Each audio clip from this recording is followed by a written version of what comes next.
Hoje é mais um dia em que o mundo se despede de pessoas que não voltarão. Alguns eram conhecidos, outros anônimos, mas todos deixaram sua marca. Pais, filhos, amigos, amores. Histórias que agora vivem apenas na memória. Este vídeo não é só uma lista de nomes. É um tributo silencioso àqueles cuja jornada terminou. Assista até o fim. Dedique um momento de respeito. Inscreva-se no canal, para que a memória deles nunca se apague. E agora, começamos! Em uma tarde lenta de maio, o Brasil se despediu de uma das figuras mais discretas e, ao mesmo tempo, mais influentes da sua ciência popular, João Miguel Ferraz, físico teórico, educador comunitário, inventor e defensor incansável da democratização do conhecimento. Nascido em Vitória, no Espírito Santo, João cresceu entre livros herdados de seu avô e as marés fortes do Atlântico. Filho de uma costureira e de um eletricista naval, foi criado em uma casa pequena, mas cheia de curiosidade. Aos 11 anos, construiu sozinho uma réplica funcional de um rádio-em, usando peças de sucata e instruções de um almanaque velho. Durante a adolescência, enfrentou o racismo estrutural, a pobreza e a violência de um bairro esquecido pelo poder público. Ainda assim, venceu as barreiras e ingressou, com uma bolsa integral, na Universidade Federal do Espírito Santo, onde se formou em física. Seu mestrado, no Rio de Janeiro, lhe rendeu o primeiro reconhecimento nacional, ao desenvolver um modelo simplificado de simulação eletromagnética para escolas públicas sem laboratórios. Mas foi em 1996, no Brasil, que João recebeu o Prêmio Nacional de Educação Científica por criar o projeto Ciência de Chinelo, um programa itinerante que levava oficinas, experiências e telescópios improvisados às comunidades mais pobres do país. A premiação, além de reconhecimento, ampliou seu alcance político e trouxe financiamento público para continuar seu trabalho. João nunca aceitou cargos administrativos em universidades, nem prêmios internacionais que exigissem que deixasse o país. Ele dizia: conhecimento que não chega ao povo não serve de nada. Toda criança nasce cientista, o sistema é que a ensina a ter medo. Meu laboratório é a rua, meu diploma, o olhar de espanto dos meninos. Sua vida pessoal foi marcada por simplicidade e intensidade. Casado por 32 anos com a pedagoga Marisa Lemos, teve 2 filhos, Caetano, músico, e Elisa, professora de biologia. Aos domingos, preparava muqueca, lia jornais em voz alta e jogava dominó com vizinhos. Era avesso a redes sociais e nunca usou celular. Escrevia com caneta tinteiro e fazia questão de corrigir pessoalmente as redações dos seus alunos do pré-vestibular comunitário. Apesar do sucesso, enfrentou crises profundas.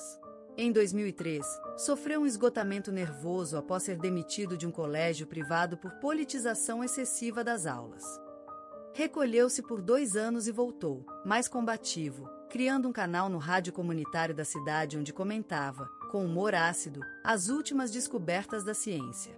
Sua última palestra, já com a saúde debilitada por um câncer pulmonar, foi em uma escola rural de Rondônia, onde falou para 30 estudantes sob um pé de manga. Ali, de forma emocionada, declarou: se ao menos um de vocês acreditar que pode mudar o mundo com uma ideia, minha vida fez sentido. João faleceu dormindo, em sua casa, cercado por anotações, plantas de protótipos e cartas de ex-alunos. Pediu que não houvesse velório, apenas que enterrassem seu corpo sob um cajueiro e gravassem seu nome em um pedaço de madeira simples. Cumpriram seu desejo. Hoje, suas ideias ainda circulam em salas de aula improvisadas, em fanzines, em podcasts gravados com microfones caseiros. Ele inspirou uma geração de educadores e inventores que continuam, à sua maneira, misturando ciência e poesia, giz e resistência. João Miguel Ferraz deixou não apenas lembranças, mas uma era inteira encarnada em seus escritos, ideias e alunos. Em meio ao calor abafado de São Luís do Maranhão, nasceu a menina Clara Menezes. Cresceu entre paredes simples, feitas de barro e esperança, cercada por histórias contadas à luz de lamparinas e cantigas de sua avó. Desde pequena, Clara demonstrava uma sensibilidade incomum, escutava os sons do mundo como se fossem partituras invisíveis. Aos 7 anos, compôs sua primeira melodia usando apenas uma flauta de plástico e as lágrimas de sua mãe, que chorava pela ausência do pai, desaparecido no sertão. Na adolescência, Clara enfrentou o preconceito de uma sociedade que não via música como caminho para mulheres de origem humilde. Mas ela insistiu, estudando sozinha, vendendo empadas nas ruas para pagar as aulas de violino em uma escola pública de artes. Aos 23 anos, venceu seu primeiro festival de música regional, com a canção Coração de Areia, que falava sobre memória, perda e fé. Nos anos seguintes, Clara se tornou referência no cenário musical nordestino. Misturava sons indígenas, afro-brasileiros e barrocos em composições que desafiavam a indústria fonográfica. Em 2004, Brasil recebeu o Prêmio da Música Brasileira na categoria Melhor Compositora, pelo disco Terra de Dentro. Apesar do sucesso, recusava contratos com grandes gravadoras, optando por lançar seus trabalhos de forma independente.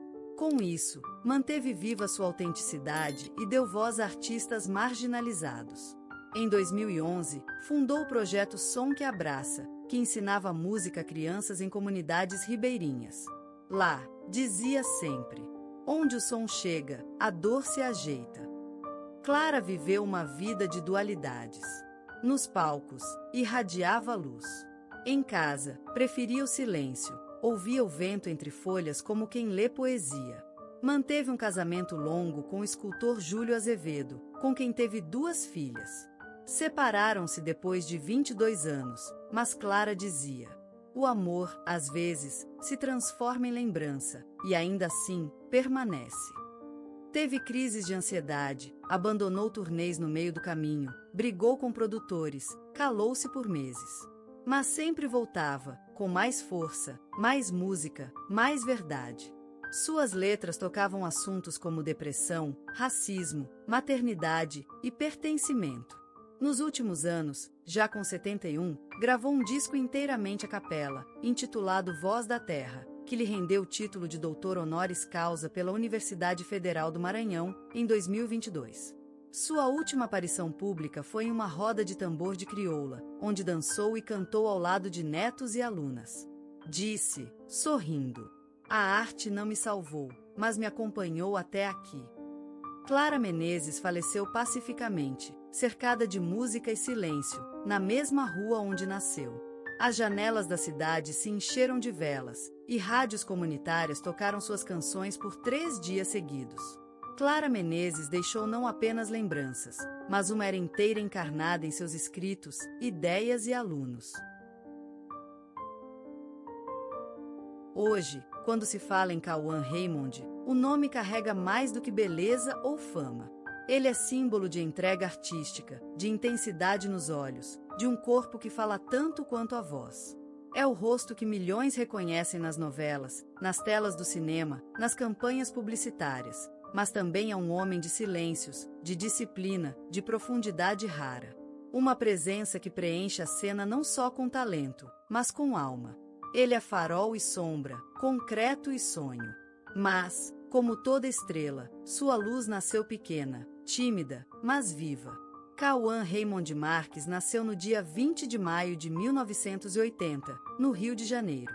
E veio ao mundo entre o cheiro salgado do mar e o calor dos morros que emolduram a cidade. Seus primeiros dias foram embalados por ventos úmidos, pelas vozes doces da mãe Denise, psicóloga, e pelas mãos do pai, José Marques, um intelectual de espírito livre. Era uma casa com livros empilhados, discos de vinil e um quintal que parecia infinito aos olhos de um bebê curioso. Naquela casa modesta, mas repleta de afeto, o tempo corria devagar. O rádio tocava Caetano, Elis, Chico, e a mãe cantava baixinho para o filho dormir, enquanto os carros passavam lá fora como ondas que não chegavam. O ar tinha cheiro de café passado, de sabão de cocô, de lençol limpo. E no berço, um ursinho de pelúcia desgastado vigiava os sonhos do pequeno Cauã, cujo nome, indígena, já trazia presságios de força e natureza. Ele não se lembrava da primeira vez que sentiu medo da escuridão, mas recordava das sombras no teto, figuras que se moviam com a luz do abajur, como se dançassem só para ele. Nessas noites, a voz da mãe era o único som que acalmava, e o toque da sua mão, a âncora que o prendia à terra firme do afeto. As lembranças da infância não vinham em linha reta, eram flashes, como cenas de um filme antigo. O gosto do sorvete de abacate feito em casa. A textura do tapete onde ele deitava para olhar o teto. O som do violão do vizinho atravessando a parede. As conversas dos adultos na sala, sobre política, arte, angústias que ele não compreendia, mas absorvia como música. E foi assim que nasceu o primeiro traço de sua sensibilidade. Cauã era mais silêncio do que barulho, mais observador do que falante, mais mundo interno do que grito. Não era criança de muitos amigos, mas de grandes perguntas. Quando olhava no espelho, não via só o rosto, via histórias querendo ser contadas. Ainda pequeno, desenvolveu fascínio pelo corpo em movimento. Pulava, corria, subia em tudo. Sua mãe dizia que ele dançava até quando tropeçava. E quando entrou na natação, foi como se a água lhe revelasse algo, o prazer do ritmo, da disciplina, da resistência. Sem saber, ali começava o seu relacionamento com o corpo como instrumento. Anos mais tarde, o modelo, o ator, o homem que usaria o corpo como extensão da alma já estava sendo moldado. Naquela época, ele ainda não sabia nomear os desejos, mas sentia, com uma força maior do que ele, que havia algo em si que precisava ser entregue ao mundo. Um fogo quieto, uma sede de expressar o invisível. Talvez ninguém veja o que eu sinto por dentro. Talvez nem eu saiba por inteiro. Mas algo me atravessa, me inquieta, me move. Trecho do caderno de anotações de um adolescente chamado Cauã. A adolescência não chega com um aviso. Ela invade. Como uma onda fria num dia de calor, ela molha tudo, ideias, corpo, espelho.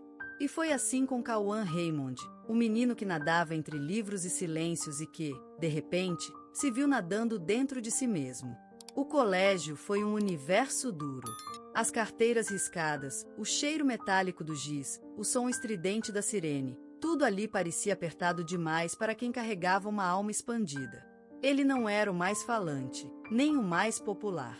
Era aquele que ficava no canto, ouvindo, observando, sonhando. E era também aquele que começava a chamar atenção por um corpo que crescia mais rápido que sua voz. Forte, esportivo, mas por dentro, ainda menino.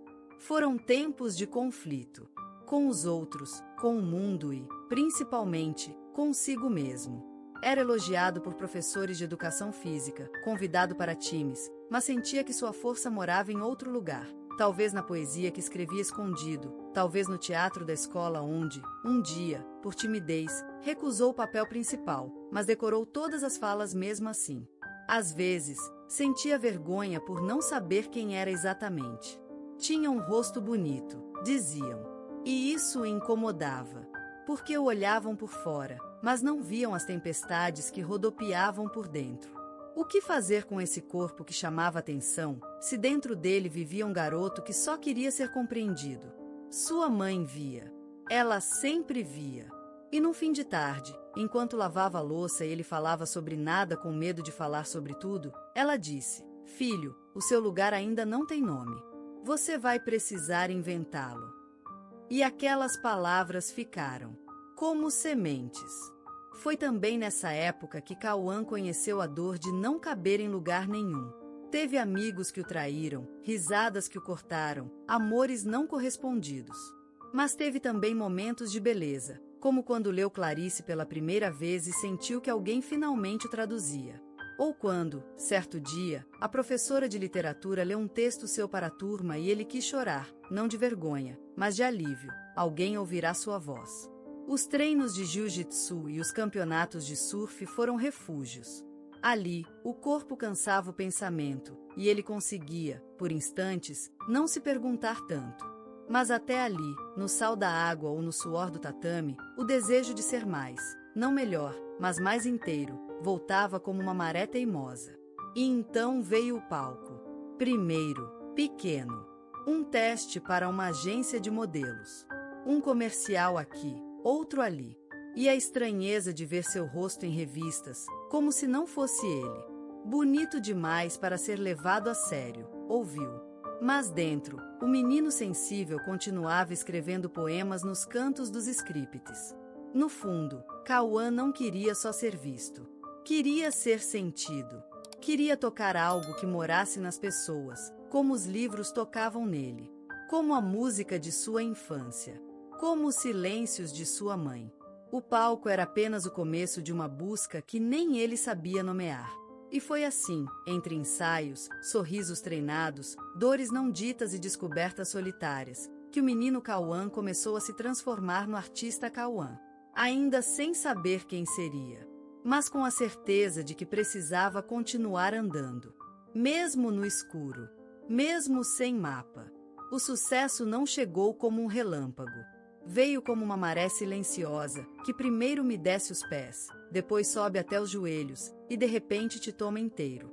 Foi assim que Cauã Raymond viu seu rosto se multiplicar, em outdoors, em novelas, em olhos que o reconheciam na rua como se ele fosse de todos. E, talvez, fosse.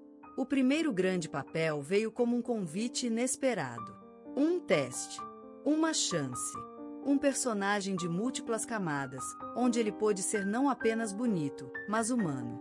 Quando as câmeras se acenderam e a claquete bateu, algo dentro dele também se acendeu, um tipo de febre sagrada.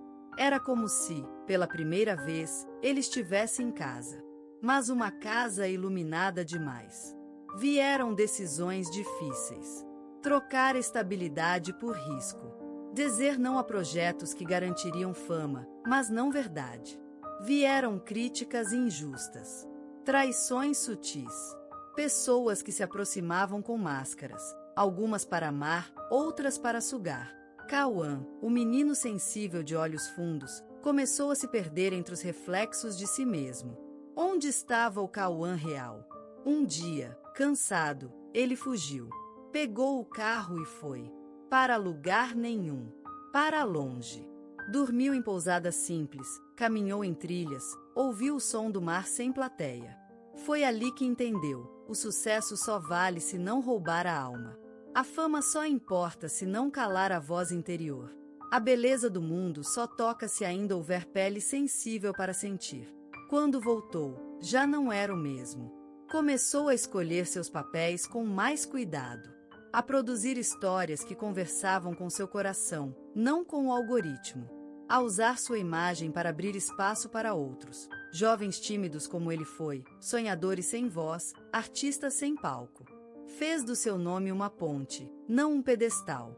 Teve perdas. Sim, algumas doeram mais do que ele dizia.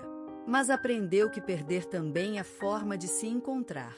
Descobriu que o amor mais profundo não é o que grita nas capas de revista, mas o que sussurra nos dias comuns. Encontrou paz nos olhos da filha. Verdade em uma respiração lenta. Coragem em dizer não. Hoje, ao caminhar em um set, Cauã carrega não apenas seu talento, mas sua travessia. Atrás dos olhos famosos, há um universo. Atrás da voz firme, um menino que ainda escuta o barulho das folhas no quintal da infância. Atrás da imagem, a alma.